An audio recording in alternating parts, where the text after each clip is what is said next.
Captain Fayaz ने जैसे ही कमरे में कदम रखा, इमरान अपना सर पीटने लगा। फयाज ने इसकी परवाह ना की, आगे बढ़कर इसके दोनों हाथ पकड़ लिए और दांत पीस कर बोला, तुम ख्वामख्वाह एक न एक शोशा छोड़कर हमेशा अलग हो जाते हो। शोशा खुद ब खुद छूटता है प्यारे फयाज, इमरान ने संजीदगी से कहा। गालिबन तुम तैमूर एंड बाटले वाली बात की तरफ इशारा कर रहे हो। बैठ जाओ, आज मेरी अकल में सख्त दर्द है, इसलिए मैं कोई जिस्मानी मेहनत नहीं कर सकता। मेरा मूड बहुत खराब है, अगर तुमने ऊट पटांग बातें शुरू की तो मार बैठूंगा।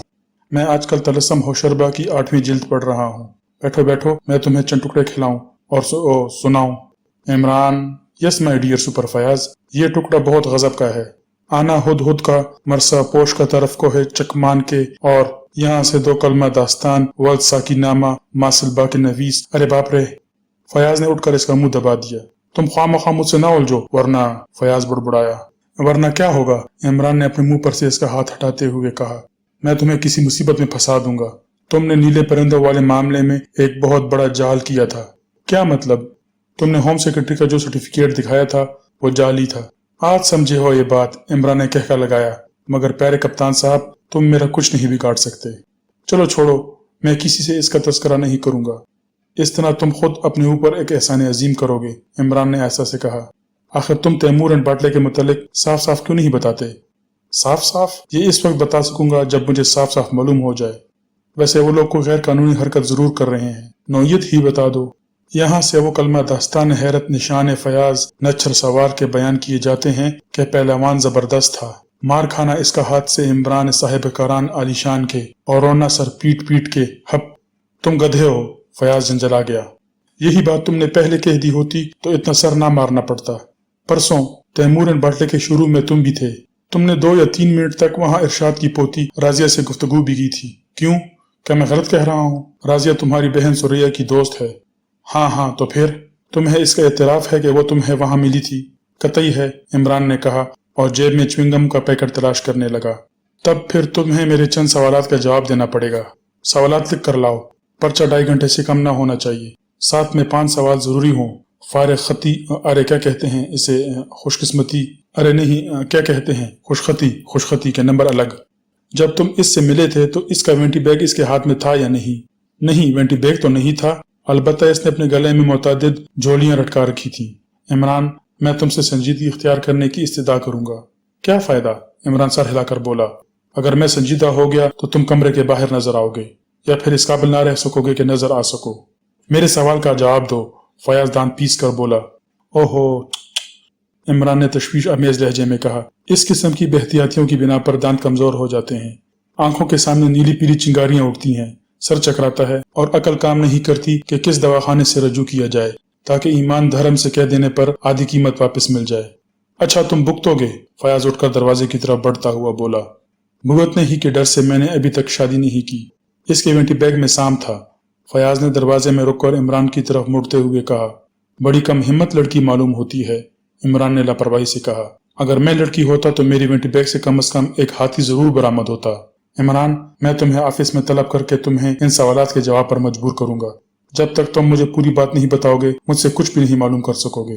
फयाज फिर पलट आया, चंद लम्हे खामोश बैठा रहा, फिर बोला, इरशाद से वाकिफ हो? हाँ, मुशायरों में अक्सर मुकर्रर इरशाद सुनने का इत्तेफाक हुआ है, इमरान ने संजीदगी से कहा। मैं शहर के मशहूर करोड़पति इरशाद की बात कर रहा हूँ। फयाज झंझला गया। तो ऐसे बोलो ना। हाँ, मैंने इसका नाम सुना है और इसकी पोती राजिया से अच्छी तरह वाकिफ हूँ क्योंकि वो सुरैया की दोस्त है। परसों इसकी वेंटी बैग से एक साम बरामद हुआ था। वेंटी बैग इरशाद ने खोला था। राजिया साम के वजूद से लाइल्मी जाहिर करती रही और ये खुद राजिया ही का बयान है कि बूढ़ा अक्सर इसका वेंटी बैग खोलकर इसमें रखी हुई चीजें उलट पुलट डालता है। बहुत अच्छी आदत है, इमरान सर हिलाकर बोला। आजकल की लड़कियां न जाने क्या अला बला वेंटी बैगों में लिए फिरती हैं। इरशाद का ख्याल था कि ये हरकत इसे मार डालने के लिए की गई थी। किसने की थी ये अब तक मालूम नहीं हो सका। कमाल है यार फयाज, कहीं तुम्हें घास तो नहीं खा गई? अभी तुम कह रहे थे कि सांप राजिया के वेंटी बैग से बरामद हुआ था। वो नहीं जानती कि सांप इसके वेंटी बैग में कैसे पहुंचा था। फिर मैं क्या करूं? इमरान अपनी पेशानी पर हाथ मार कर बोला। मेरा दिमाग क्यों चाट रहे हो?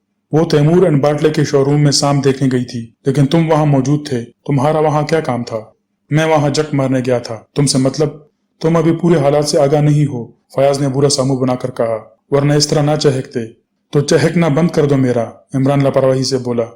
परसों रात राजिया अपने कमरे में सो रही थी। वो इरशाद मंजिल ही में रात बसर करती है। इसके अलावा इरशाद के अज़ा में से कोई इरशाद मंजिल में नहीं दाखिल हो सकता। बहरहाल वो वहीं रहती है। इसकी और इरशाद की ख्वाबगाह के दरमियान सिर्फ एक दीवार हायल है। राजिया सो रही थी। अचानक किसी किस्म की तेज आवाज ने इसे जगा दिया और फिर दूसरी चीख इसने बेदार होने पर सुनी। वो बिलाशुबा इरशाद की चीख थी। तकरीबन 5-6 मिनट तक वो मिस्री पर बेहस हरकत पड़ी रही। इरशाद के कमरे से अब कुछ इस किस्म की आवाजें आ रही थीं जैसे कई आदमी लड़ पड़े हों। थोड़ी देर बाद बिल्कुल सन्नाटा हो गया। खुदा का शुक्र है, इमरान आहिस्ता से बुड़बुड़ाया। फयाज की पेशानी पर सलवटें उभरी, लेकिन वो इमरान से उलझे बगैर बोलता रहा। राजिया उठकर सीधी नौकरों के क्वार्टर में गई। वो इन्हें जगाकर अपने साथ इरशाद की ख्वाबगाह तक लाई, जिसका दरवाजा खुला हुआ था, लेकिन ख्वाबगाह खाली थी। इरशाद के बिस्तर पर बहुत सा खून था। पलंग के नीचे एक खंजर मिला, वो भी खून आलूद था। सरहाने की छोटी मेज उल्टी पड़ी थी। 2 कुर्सियां उलट गई थीं। गर्ज ये कि साफ जाहिर हो रहा था कि वहां काफी देर तक कशमकश हुई है, मगर इरशाद का कहीं पता ना था। इमरान कुछ ना बोला। वो गौर से फयाज की तरफ देख रहा था। इरशाद अब भी लापता है। राजिया ने बहुत कुछ बताया है, हालांकि खुद अपना वजूद भी शुबे से बारातर नहीं रखा। इसने क्या बताया है? इमरान ने पूछा। यही कि इरशाद अपने 3 लड़कों की तरफ से मुतमईन नहीं था। यही वजह इनकी अलहदगी की भी थी।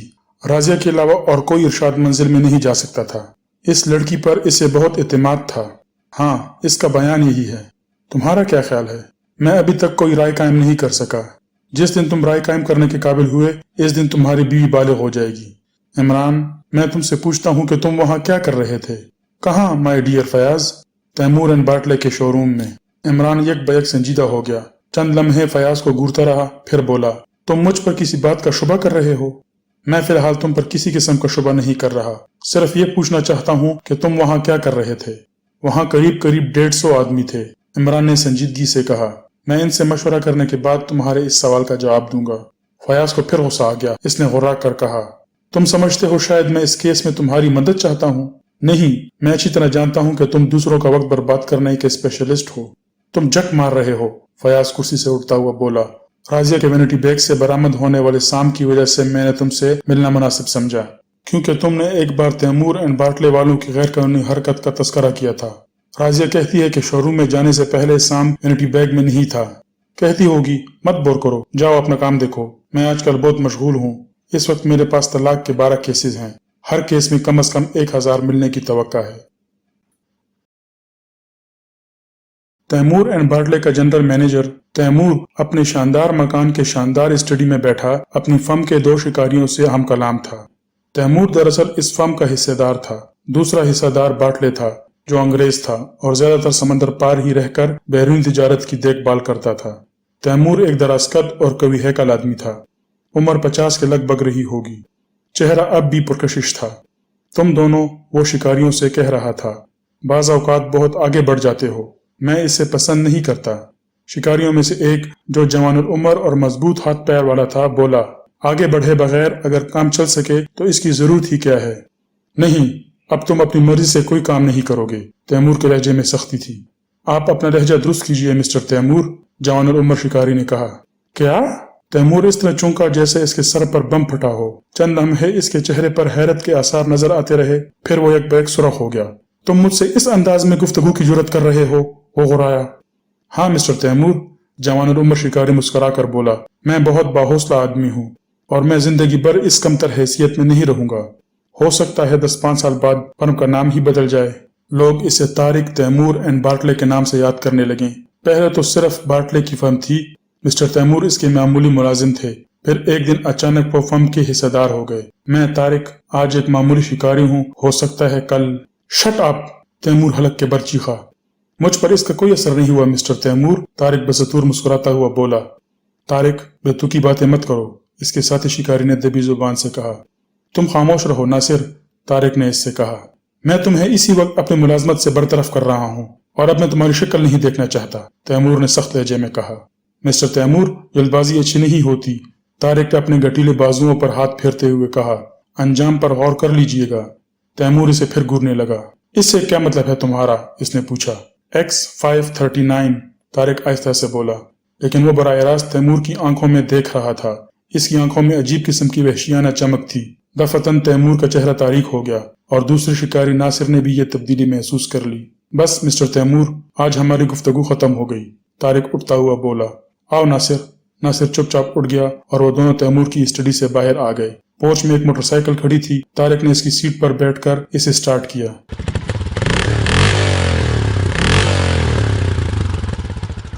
नासिर कैरियर पर बैठ चुका था। मोटरसाइकिल फराटे भरती हुई फाटक से निकल आई। तारिक, ये क्या किस्सा था? नासिर ने पूछा। तारिक हल्का सा कहका लगाकर बोला, अगर इस किस्म के किस्से हर एक की समझ में आने लगे तो हर एक तैमूर एंड बाटले का हिस्सेदार हो जाए। मैं अपनी आंखें खुले रखता हूँ दोस्त, मगर यार इस वक्त तुमने कमाल ही कर दिया। मगर वो नंबर क्या था जिसे सुनते ही वो बदहवास हो गया था? सुनो नासिर, हम दोनों गहरे दोस्त हैं, तारिक ने कहा और खामोश हो गया। नासिर मुंतजिर था कि वो कुछ और भी कहेगा, लेकिन वो खामोश ही रहा। मैं इस जुमले का मतलब नहीं समझा, नासिर ने कहा। इसका मतलब फिर समझाऊंगा। फिलहाल एक कार हमारा ताकुब कर रही है। इसमें यकीनन तैमूर के आदमी होंगे, लिहाजा मैं चाहता हूँ कि इन्हें एक अच्छा सबक दूं। नासिर ने मुड़कर देखा। हकीकतन इस कार के अलावा सड़क पर दूर तक कोई कार नजर नहीं आ रही थी। वहम है तुम्हारा, नासिर बुड़बुड़ाया। वहम नहीं बल्कि तवक्का, तारिक ने कहा। इस गुफ्तगू के बाद तैमूर मुझे जिंदा देखना पसंद नहीं करेगा। खैर देखो, अभी मालूम हुआ जाता है। दफतन तारिक ने मोटरसाइकिल एक गली में मोड़ दी। दूसरी कार भी इसी गली में मुड़ गई। क्यों, अब क्या ख्याल है? तारिक ने हल्के से कहे के साथ कहा। ठीक है, नासिर बुड़बुड़ाया। क्या मैं तुम्हें कहीं उतार दूं? तारिक ने पूछा। वो लोग हमें रसमलाई नहीं खिलाएंगे। क्या तुम मुझे बुज़दिल समझते हो? नासिर ने कहा। नहीं प्यारे, मेरा मतलब यह था कि तुम्हें खतरे से आगाह कर दूं, मगर हमें ये जरूर देख लेना चाहिए कि ये कितने आदमी हैं। नासिर कुछ ना बोला। तारिक मोटरसाइकिल को गली से निकालकर दूसरी सड़क पर लाया। फिर कैफे ग्रांट के सामने इसे रोककर मशीन बंद कर दी। दूसरी कार भी थोड़े ही फासले पर रुक गई थी। दोनों उतरकर कैफे ग्रांट में दाखिल हो गए। इसका हाल छोटा ही था और ऊपर चारों तरफ गैलरी बनी हुई थी। इसी तरह छोटी सी जगह में ज्यादा से ज्यादा नशिस्तों का इंतजाम किया गया था। तारिक नीचे बैठने की बजाय ऊपर जाने के लिए जीने तय करने लगा। नासिर ने देखा कि 4 आदमी कैफे में दाखिल हुए और वो कुनियों से इन दोनों की तरफ देख रहे थे। जब तक तारिक और नासिर ऊपर जाकर बैठ नहीं गए, वो लोग भी खड़े ही रहे। बज़ाहिर ऐसा मालूम हो रहा था जैसे वो चारों तरफ नजर दौड़ाकर अपने लिए कोई जगह मुंतखब कर रहे हों। तारिक और नासिर गैलरी की जालियों से लगकर इस तरह बैठे कि नीचे से कम से कम इनके सर बखूबी दिखाई दे सकें। वो चारों भी बैठ चुके थे, लेकिन इन्होंने भी ऐसी जगह मुंतखब की थी जहां से वो बआसानी इन पर नजर रख सकते थे। तारिक आहिस्ता आहिस्ता पर्दा खिसकाकर अपने चेहरे के करीब ला रहा था। थोड़ी ही देर में इसका चेहरा इस पर्दे के पीछे हो गया, लेकिन नासिर अब भी नीचे वालों को दिखाई दे रहा था। नासिर, तारिक ने इसे आहिस्ता से मुखातिब किया। ज्यादा नहीं, सिर्फ 20 मिनट तक इन्हें यहीं रोके रखो। इसके बाद फिर मैं तुम्हें ऐसा तमाशा दिखाऊंगा कि तुम दंग रह जाओगे। किस तरह रोकूं मैं तुम्हारा मतलब नहीं समझा। तुम बस इसी तरह बैठे रहो, मैं सिर्फ 20 मिनट के लिए बाहर जा रहा हूँ। ये दरवाजा देख रहे हो, इसके जीने बावर्ची खाने में जाकर खत्म हो जाते हैं। मैं उधर ही से जाऊंगा, लेकिन नीचे वालों को यही मालूम होना चाहिए कि मैं यहाँ मौजूद हूँ। तुम कभी कभी इस तरह इधर देखते रहना जैसे मुझसे मुखातिब हो। तुम कहाँ जा रहे हो? बस वापस आकर बताऊंगा। तारिक गैलरी की सीढ़ियों से दूसरी तरफ उतर गया। नासिर बदसतूर वहीं बैठा रहा। तारिक के जाने के बाद चाय भी आ गई। इस वक्त नासिर बड़ी शानदार एक्टिंग कर रहा था। वो तारिक से उम्र में बड़ा था, लेकिन कुव्वत में इसका लोहा मानता था। इसने इस अंदाज में चाय उंडेली जैसे वो साथ ही साथ अपने मुखातिब से गुफ्तगू भी करता जा रहा हो। वैसे इसकी नजर चाय की प्याले ही की तरफ हो। फिर इसने नीचे बैठे हुए आदमियों पर एक नजर डाली। वो चारों अभी तक हाल ही में मौजूद थे। 20 मिनट गुजर गए, लेकिन तारिक वापस नहीं आया। इसकी वापसी ठीक आधे घंटे बाद हुई। वो इस तरह हाँप रहा था जैसे इसे बहुत दौड़ना पड़ा हो। क्या कर आए? नासिर ने मुस्कुरा कर पूछा।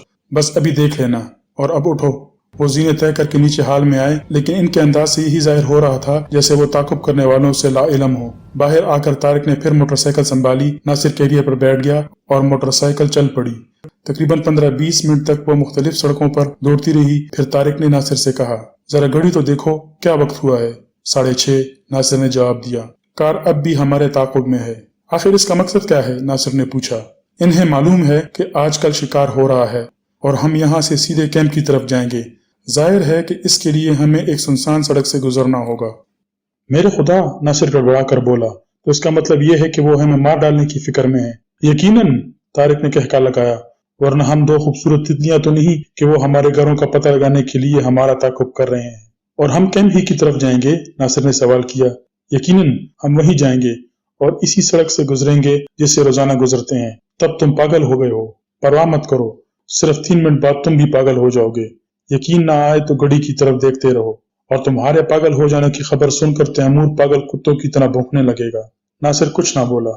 वो अब इस फिक्र में था कि किसी बहाने फिलहाल तारिक से पीछा छुड़ा ले, लेकिन ऐसे मौका पर अमूमन बहाना पैदा करने का कोई पहलू ही नहीं निकलता।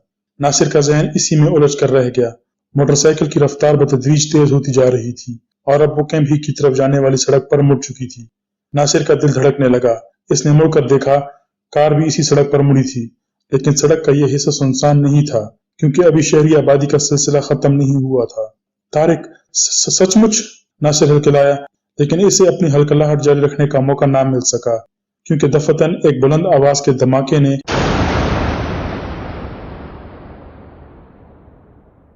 इसके असाब को साकित कर दिया। चूक पड़ने की भी सकत इसमें ना रह गई। फिर इसने बैक वक्त कई चीखें सुनी। मुड़कर देखा तो इसे थोड़े ही फासले पर आग की लपक दिखाई दी। तारिक बेतहाशा हंस रहा था और मोटरसाइकिल भागी जा रही थी। अब कल के अखबार में देखना कि कितने मरे और कितने जख्मी हुए, तारिक ने कहा। ये क्या हुआ? नासिर फिर खिलखिलाया। Time bomb. इसी कार में? हाँ, मैं आधे घंटे तक जट नहीं मारता रहा था। मगर उफ़ो, तुमने ये क्या किया तारिक? मैं शिकारी हूँ नासिर, बस इससे ज्यादा और कुछ कहने की जरूरत ही नहीं। मगर इन शिकारों की खाल तैमूर के किसी काम ना आ सकेगी। तुमने इन्हें मार डाला? हाँ मेरे दोस्त, तारिक ने बड़े इत्मीनान से जवाब दिया। सांपों को फन उठाने की मोहलत ही ना देनी चाहिए, यही हमारा सबसे पहला सबक है। नासिर सन्नाटे में आ गया। इसके सारे जिस्म से ठंडा ठंडा पसीना फूट रहा था। क्या तुम डर रहे हो? तारिक ने फिर कहा लगाया। नासिर कुछ ना बोला। इसका दिमाग खोपड़ी से निकलकर गोया हवा में तैरने लगा था। इस धमाके का असर अब भी इसके असाब पर बाकी था और फिर तारिक की बातें भी इस धमाके से क्या कम थी। आज फयाज को फिर इमरान की तलाश थी, लेकिन वो अपने फ्लैट में नहीं मिला। बहरहाल इस तक पहुंचने के लिए फयाज को अच्छी खासी सुराग रसानी करनी पड़ी। वो इसे शहर के गटिया से शराब खाने में मिला, लेकिन फयाज ये ना मालूम कर सका कि इमरान वहां क्या कर रहा था। हकीकत तो ये थी कि इस वक्त इसे ये मालूम करने की जरूरत ही नहीं महसूस हुई थी कि इमरान वहां क्यों आया था। हो सकता है कि किसी दूसरे मौके पर इसे खोज पड़ गई होती, लेकिन आज तो खुद इसके ही जहन में इंतहाई हैरत अंगेज वाकयात के तस्वुरात उबल रहे थे। इमरान फयाज को सड़क ही पर देखकर शराब खाने से उठ गया था, लेकिन इस वक्त इसे फयाज की आमद गरां जरूर गुजरी थी। इमरान ने सड़क पर आकर फयाज को इशारा किया कि वो आगे बढ़ जाए, लेकिन फयाज इशारा ना समझकर इसी की तरफ बढ़ता रहा। नतीजा ये हुआ कि इमरान दूसरी तरफ मुड़कर बड़ी तेज से चलता हुआ एक गली में घुस गया। बहरहाल बात इस वक्त फयाज की समझ में आई जब इमरान नजरों से ओझल हो गया। अब फयाज भी आहिस्ता आहिस्ता इसी गली की तरफ जा रहा था और गली में दाखिल होकर इसने अपनी रफ्तार तेज कर दी, मगर इमरान का कहीं पता ना था। फयाज गली से गुजरकर दूसरी सड़क पर पहुंच गया। अब भी इमरान कहीं नजर ना आया। फयाज को तकरीबन 1 या 1.5 मिनट तक वही खड़े रहकर सोचना पड़ा कि अब इसे क्या करना चाहिए। अचानक इसे एक रेस्टोरेंट की खिड़की में इमरान का चेहरा नजर आया। फयाज ने तेजी से सड़क पार की और रेस्टोरेंट में दाखिल हो गया। क्या मुसीबत आ गई है? इमरान जलाई हुए लहजे में बोला। इसकी जलाहट का मुजाहरा भी इंतहाई मज़ाखेज मालूम हुआ करता था। तुम बैठो तो, यकीनन तुम इस मामले में दिलचस्पी लोगे, फयाज ने इसके शाने पर हाथ रख कर कहा। क्या है, जल्दी से बको और कुछ दिनों के लिए मेरे पीछा छोड़ दो। वो लड़की राजिया अब एक नई कहानी सुना रही है, फयाज ने कहा। मगर आखिर तुम इतने अखड़े अखड़े से क्यों हो? फिक्र मत करो, मैं कुल्फी की तरह जमा जमा सा हूँ, तुम्हारी आंखों का कसूर है। इमरान घड़ी की तरफ देखता हुआ बोला। मैं तुम्हें सिर्फ 15 मिनट दे सकता हूँ, तब तुम जहन्नम में जाओ, मुझे कुछ नहीं कहना। नहीं, तुम्हें बहुत कुछ कहना है। तुम्हें ये बताना है कि इरशाद अपने लड़कों से खाइफ था, और तुम्हें इस तस्वीर के मुतालिक बताना है जो इरशाद के बेटे नौशाद से मुशाबा है। फिर तुम मुझे इंसानी हड्डियों के एक ढांचे के मुतालिक बताओगे। ओह, तो रजिया पहले ही बता चुकी है, फयाज ने मायूसी से कहा। नहीं, इसने मुझे कुछ नहीं बताया। तुम और क्या जानते हो? फयाज ने पूछा। जाहिर है मैं इतना ही जानता हूँगा जितना मुझे राजिया ने बताया होगा, इमरान ने खुश्क लहजे में कहा। चंद लम्हे खामोश रहा, फिर बोला। लेकिन राजिया को इसका क्या इल्म कि तुमने हड्डियों के इस ढांचे को तहखाने से निकलवा लिया है? अच्छा फिर? फयाज अपने होंठों पर जुबान फेर कर बोला। और हड्डियों के इस ढांचे को देखकर तुम्हें बड़ी मायूसी हुई, क्योंकि वो हड्डियां हरगिज नहीं थी। अलबत्ता तुम इस कारीगरी के दिल से कायल जरूर हो। लकड़ी का पिंजर बनाकर इस पर सफेद पॉलिश करना आसान काम नहीं, काफी मेहनत सर्फ हुई होगी। क्यों, क्या ख्याल है? तुम्हें ये सब कुछ कैसे मालूम हुआ? निहायत आसानी से। जिन लोगों ने तहखाने में जाने का रास्ता बनाया था, कतई गलत। इनमें से कोई भी नहीं बता सकता, वो सब मेरे महकमे के आदमी थे, فیاض نے کہا، اور تمہارے محکمے میں سب فرشتے ہیں، انہیں نہ تو شراب سے دلچسپی ہو سکتی ہے اور نہ عورت سے۔ میری سیکرٹری روشی کو تم کیا سمجھتے ہو سپر فیاض؟ اس نے تمہارے ایک آدمی سے سب کچھ معلوم کر لیا۔ ہا ہا ہپ۔ فیاض کچھ نہ بولا، لیکن وہ عمران کو برابر گھورے جا رہا تھا۔ اب رہا اس تصویر کا معاملہ تو اس کے متعلق تم مجھے بتاؤ گے۔ عمران پھر گھڑی کی طرف دیکھ کر بولا، صرف 5 منٹ اور باقی ہیں، میں گھونسا مار دوں گا۔ فیاض جھنجھلا گیا۔ مگر 5 منٹ کے اندر ہی اندر، عمران نے سنجیدگی سے کہا۔ فیاض مزید کچھ کہے بغیر اٹھ گیا۔ اس سے توقع تھی کہ شاید عمران اسے روکے گا، لیکن وہ بدستور بیٹھا رہا۔ فیاض دروازے تک جا کر پھر پلٹ آیا۔ میں اب صرف یہ کہنا چاہتا ہوں کہ اگر تم نے اس کیس میں دخل اندازی کی تو اچھا نہ ہوگا، فیاض نے کہا۔ لعنت بیچتا ہوں تمہارے کیس ویس پر، عمران برا سمو بنا کر بولا۔ مجھے تیمور اینڈ باٹلے کی فرم میں نوکری مل گئی ہے۔ فیاض بے سختہ چونک پڑا۔ نوکری مل گئی ہے؟ فیاض نے کہا۔ اور کیا، ایک نہ ایک دن عقل آ ہی جاتی ہے۔ مہینے میں 150 روپے ملیں گے، بہت ہیں، اور کیا؟ فیاض پھر بیٹھ گیا۔ ہاں تو میں یہ کہہ رہا تھا، فیاض نے گراموفون کے ریکارڈ کی طرح بولنا شروع کر دیا۔ نوشاد کو جب یہ بتایا گیا کہ وہ اس کے باپ کے کسی چچا کی تصویر ہے تو وہ بے تحاشا ہنسنے لگا۔ پھر اس نے بتایا کہ حقیقتاً اسی کی تصویر ہے جو اس نے قدیم لباس میں ایک مصور سے بنوائی تھی۔ اس نے مصور کا نام اور پتہ بتایا اور مصور نے بھی اس بیان کی تصدیق کر دی۔ تصویر کب بنوائی گئی تھی؟ عمران نے پوچھا۔ آج سے 10 سال پہلے۔ پھر اب تمہارا کیا خیال ہے؟ عمران نے پوچھا۔ ظاہر ہے ایسے حالات میں یہ نہیں سمجھا جا سکتا کہ ارشاد کو کوئی حادثہ پیش آیا ہے۔ اور کچھ؟ یہ تو بڑی موٹی سی بات تھی، عمران نے کہا۔ حالات کو مد نظر رکھ کر ایک ناخواندہ کانسٹیبل بھی یہی کہہ سکتا ہے، مگر تم محکمہ سراغ رسانی کے سپرنٹینڈنٹ ہو۔ تم کیا کہنا چاہتے ہو؟ فیاض نے پوچھا۔ مجھے الگ ہی رکھو تو بہتر ہے، ورنہ تم خود ہی کہہ چکے ہو کہ اچھا نہ ہوگا۔ فیاض کچھ نہ بولا، پھر تھوڑی دیر بعد کہنے لگا، معاملہ بہت پیچیدہ ہے۔ اگر وہ پنجر لکڑی کا نہ ثابت ہوا ہوتا تو کہا جا سکتا تھا کہ وہ اپنے لڑکے نوشاد کو پھنسانا چاہتا ہے۔ بنڈل؟ کیا مطلب؟ فیاض سے گھورنے لگا۔ کچھ نہیں، میں دوسری بات سوچنے لگا تھا۔ مگر ہاں، تم اس معاملے کو چھپا کیوں رہے ہو؟ میرا خیال ہے کہ سارے واقعات اخبار میں آ جانے چاہیے۔ اور خوب فیاض میری جان، بہترین موقع ہے۔ وہ ڈیلی میل کی رپورٹر ہے نا مس مونا، تم ایک بار اس پر مر مٹے تھے۔ پھر بات کی اطلاع مجھے نہیں ہے کہ کیا ہوا تھا۔ خیر بہرحال تم اسے فون کر کے اپنے پاس بلاؤ اور صرف اس کے اخبار کے لیے ایک رپورٹ مرتب کرا دو، پھر دیکھنا، ہائے وہ بھی تم پر مر مٹے گی اور میں بات کی اطلاعات سے محروم ہو جاؤں گا۔ میں فی الحال اس کی پبلسٹی نہیں چاہتا، فیاض نے کہا۔ اچھی بات ہے، تو پھر میں ہی مس مونا کو مر مٹنے کا چانس دوں گا۔ تم ایسا نہیں کرو گے، فیاض نے سخت لہجے میں کہا۔ اما لعنت ہے اس پر، لا حول ولا قوت، مجھے کیا، میں تو تیمور اینڈ باٹلے والی بات بھی تمہیں بتانی پڑے گی، فیاض نے کہا۔ بتا تو دیا کہ مجھے وہاں نوکری مل گئی ہے۔ خیر پرواہ نہیں، فیاض نے لاپرواہی ظاہر کرنے کی کوشش کرتے ہوئے کہا۔ میں تمہیں کامیاب نہیں ہونے دوں گا۔ 15 منٹ پورے ہو گئے، عمران اسے گھڑی دکھاتا ہوا بولا۔ لیکن میں 1 منٹ اور دے کر اتنے وقفے میں یہ ضرور کہوں گا کہ تم ان واقعات کی تشہیر کیے بغیر کامیاب نہیں ہو سکتے۔ لیکن اس سلسلے میں اس سام کا تذکرہ کرنا نہیں بھولو گے جو راضیہ کے وینٹی بیگ سے برآمد ہوا تھا، اور راضیہ تیمور اینڈ باٹلے کے شو روم سے نکل کر سیدھی ارشاد منزل گئی تھی۔ فیاض کو سوچنے لگا۔ آخر اس نے تھوڑی دیر بعد سر ہلا کر کہا، اب میں بھی یہی سوچ رہا ہوں کہ ان واقعات کی پبلسٹی ضروری ہونی چاہیے۔ آخر اس سے ارشاد کا مقصد کیا تھا؟ گڈ، تم بہت اچھے بچے ہو، بس اب جاؤ۔ تم راضیہ کے وینٹی بیگ والے سام کے متعلق تیمور سے ضرور پوچھ گچھ کرو گے۔ کیا فائدہ ہوگا؟ بہت فائدہ ہوگا، یہ نسخہ درد کمر کے لیے اکسیر ہے۔ پھر اتر آئے بکواس پر، پرواہ نہ کرو۔ ہاں سب سے زیادہ ضروری بات تو رہ ہی گئی، اخبارات میں واقعات کی تفصیل آ جانے کے بعد تم تیمور سے پوچھ گچھ کرو گے، اس سے پہلے نہیں۔ یار عمران کیوں بور کر رہے ہو؟ آخر اس سے کیا ہوگا؟